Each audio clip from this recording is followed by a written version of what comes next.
இதனத்தில் நிறைவேற்ற அதிகார ஜனாதிபதி நீக்கப்பட வேண்டும் என்பதான கோரிக்கையை தொடர்ந்தும் மக்கள் விடுதலை முன்னணி முன்வைத்திருந்தது. கடந்த தேர்தலிலும் இது எதிரொலித்திருந்தது. தேசிய மக்கள் சக்தி ஊடாக இவ்வாறான ஒரு நிலையில் நிறைவேற்ற அதிகார ஜனாதிபதி நீக்குவோம் என்பதாக அமைச்சரவை பேச்சாளர் தெரிவித்திருப்பதான கருத்தினையும் நாங்கள் அவதானிக்கலாம்.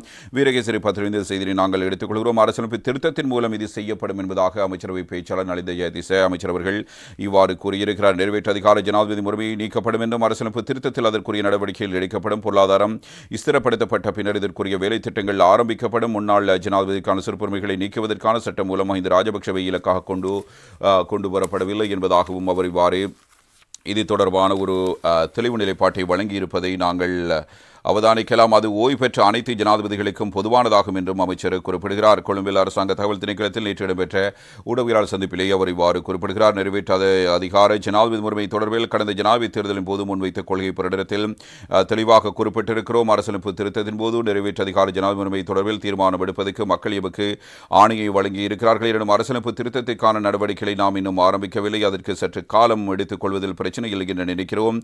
ஜனாதிபதி பதவியேற்று ஒரு வருட காலம் மாத்திரமே கடந்த அரசாங்கம் பதவியேற்று 10 மாதங்களே ஆகிறது. எனினும் நாட்டின் அபிவிருத்திக்கான பல்வேறு அமைச்சரவை பத்திரங்கள் சமர்ப்பிக்கப்பட்டிருக்கின்றன. அந்த வகையில் முதலில் பொருளாதாரத்தை ஸ்திரப்படுத்துவது எமது இலக்காக இருக்கிறது.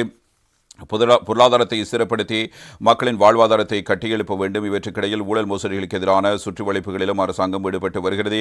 சர்வதேசத்தின் நம்பிக்கையும் பெற்று வருகிறோம். இவற்றுக்கு மத்தியில் அரசியலமைப்பு திருத்தத்துக்கான நடவடிக்கையும் விரைவில் ஆரம்பிப்போம். அதன் அடிப்படையிலேயே தற்போது முன்னாள் நிறைவேற்ற அதிகார ஜனாதிபதிக்கான சிறப்புரிமைகளை நீக்குவதற்கான சட்டம் மூலம் சமர்ப்பிக்கப்பட்டிருக்கிறது.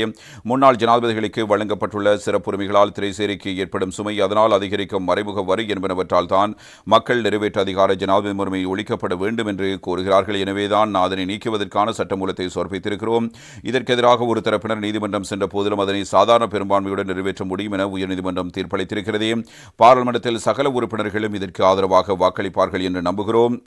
ஓய்வு பெற்ற ஜனாதிபதியின் சிறப்புரிமைகளுக்காக திரைசேரி பெறும் சுமையை சுமக்க வேண்டும் என எதிர்க்கட்சிகள் எண்ண வேண்டிய தேவையே அவற்றுக்கு இல்லை என்று நினைக்கிறோம்.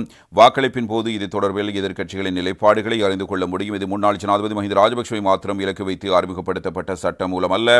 சட்டம் நடைமுறைப்படுத்தப்பட்ட பின்னர் சகல முன்னாள் ஜனாதிபதிகளும் அதற்கமைய செயற்படுவார்கள் என எதிர்பார்க்கிறோம் என்பதான தகவல் இவ்வாறு வெளிப்படுத்தப்பட்டிருக்கிறது. எனவே இது அமைச்சர் நலிந்த ஜெயதிச அவர்களினால் வெளிப்படுத்தியிருக்கிற முக்கியமான ஒரு கருத்து.